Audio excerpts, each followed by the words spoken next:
আল্লাহৰ ৰহমত পিতৃমাতৃ দোয়া দ্বিতীয় সন্তান হব চিকিৎসক ৰহমত আছে দ্বিতীয়ত মাক দেউতাকৰ দোয়া আছে টিচাৰসকলৰ সহযোগিতা আছে আৰু নিজৰ মেহনতটো আছে নদীৰ বুকুত জাহ গ'ল ঘৰৰ ভেটি কিন্তু সন্তানে গঢ়িলে জীৱনৰ ভেটি মোবাৰক হুছেইনৰ এইখন সৰু দোকান কিন্তু তেওঁৰ সপোন আছিল সন্তানক উচ্চ শিক্ষা প্ৰদান কৰা আৰু চিকিৎসক বনোৱা আজি সেই সপোন এটা এটাকৈ পূৰণ হ'ল মোৰ নাম মোবাৰক হুছেইন মই 94ৰ গ্ৰেজুৱেট সঁচাকৈ গৌৰৱৰ বিষয় মোৰ বাবে এইটো বিশেষ গৌৰৱ তাৰ কাৰণ মোৰ যিটো এইম আছিল মই মানে এতিয়া ছাকচেছ মোৰ ল'ৰা ছোৱালী চাৰিজন এজন MBBS ডক্টৰ হ'ল এইটো হ'ল সৰু ফাৰহান মাহৰুজ এইবাৰ কোৱালিফাই হ'ল আৰু মাজু ল'ৰা যিটো সেইটো BSc কৰি আছে গোৱালপাৰা কলেজত আৰু ছোৱালীজনী সৰু 9ত পঢ়ি আছে এইটো শংকৰাজান জাতীয় বিদ্যালয়ত পঢ়ি আছে ডাঙৰ পুত্ৰ ফাহিম মাহিউদ্দিন MBBS চিকিৎসক এইবেলি মোবাৰক হুছেইনৰ দ্বিতীয় পুত্ৰ ফাৰহানেও কোনো ধৰণৰ কোচিং নকৰাকৈ সৰ্বভাৰতীয় নীট পৰীক্ষাত 556 নম্বৰ লাভ কৰি ওজলি উঠিল মোৰ নাম ফাৰহান মাহৰুজ মোৰ দেউতাকৰ নাম মোবাৰক হুছেইন আৰু মই ফকিৰগঞ্জ অঞ্চলৰ বাসিন্দা হওঁ আগতে আমাৰ ঘৰ ইয়াতে নাছিল মই ইয়াতে পাৰ্মানেণ্টটো বেলেগ হয় কিন্তু টেম্পৰাৰীভাৱে আমালোকে ইয়াৰে বাসিন্দা হ'ব এতিয়া পাৰ্চেণ্টাইল হিচাপে দেখিবলৈ গ'লে 99.54 আহিছে আৰু নম্বৰ হিচাপে দেখিবলৈ 556 নম্বৰ আহিছে ৰেংক আহিছে সৰ্বভাৰতীয় ৰেংক আছে 9682 ৰেংক আহিছে মই আজমল ছুপাৰপুটিৰ পৰা পঢ়া শুনা কৰিছোঁ মোৰ দেউতা এতিয়া ঘৰতে সৰু এটা দোকান দি পৰিয়ালক পোহপাল দি আছে আৰু সেইটোৱেই কৰি আছে এতিয়ালৈকে সাফল্যৰ ক্ৰেডিটটো সকলোৱে আছে আল্লাহৰ ৰহমত আছে দ্বিতীয়ত মাক দেউতাকৰ দোয়া আছে টিচাৰসকলৰ সহযোগিতা আছে আৰু নিজৰ মেহনতটো আছে সকলোবিলাক একেলগে মিলি এতিয়া মোৰ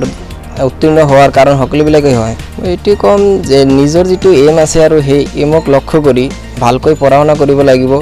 আৰু নিজৰ এইমটো স্থিৰ কৰিব লাগিব যে মই এইটো কৰিমেই আৰু এনেকৈ পঢ়িব লাগিব যাতে মোৰ এইটো প্লানটো ছাকচেছ হয় আৰু মই যাতে নিজৰ এইমটো কমপ্লিট কৰিব পাৰে তাৰ কাৰণে ভালকৈ ষ্টাডি কৰিব লাগিব আৰু ভালকৈ পঢ়া শুনা কৰিব লাগিব তাতে পঢ়া শুনাৰ মানে সকলোৱে একেলগে পঢ়া শুনা কৰিছিলোঁ তাতে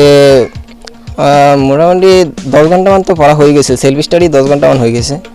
সাউথ সালমাৰাৰ ফকিৰগঞ্জৰ জামাদাৰহাট মাটি ফাটা গাঁৱৰ মোবাৰক হুছেইনৰ 2 সন্তান হ'ব চিকিৎসক শুভেচ্ছা থাকিল তেওঁৰ লগতে তেওঁৰ পুত্ৰলৈও সৰু ভাইটি এইবাৰ হায়াৰ ছেকেণ্ডেৰী পাছ কৰিছে আৰু লগতে নীট 2025 যোনটো আণ্ডাৰ গ্ৰেজুৱেট এক্সাম হয় সেইটো দিছিলে ফাৰ্ষ্ট চান্সতে এইবাৰ কোৱালিফাই কৰিছে আশা ৰাখিছোঁ GMC পাব লাগে 556 নম্বৰ লাভ কৰিছে আৰু লগতে অল ইণ্ডিয়া ৰেংক আপোনাৰ 9600 সামথিং আহিছে আশা ৰাখিছোঁ ভালে মই 2019ত MBBS পাইছিলোঁ আৰু এতিয়া মই এজ এ মেডিকেল অফিচাৰ হিচাপে আমাৰ ইয়াতে PHC এখনত চাকৰি কৰি আছোঁ যিহেতু আমাৰ এৰিয়াটো বহুত নদী ভঙা এৰিয়া সবে গম পায় আৰু আমাৰ পৰিয়ালৰ যোনটো ফাইনেন্সিয়েল কণ্ডিশ্যন ভাল নহয় পঢ়া শুনাৰ ক্ষেত্ৰত আমাৰ কিবা ফাইনেন্সিয়েল হেৰিটো আছিলে বাৰু কিন্তু আমি যিমান পাৰিছিলোঁ পঢ়িছিলোঁ আৰু মই শংকৰাজান জাতীয় বিদ্যালয়ত পঢ়িছিলোঁ ক্লাছ 10 লৈকে মোৰ ভাইটিও তাতে পঢ়িছিলে তাৰপিছত মই HS হাই ছেকেণ্ডেৰী ক্লাছ 11 আৰু 12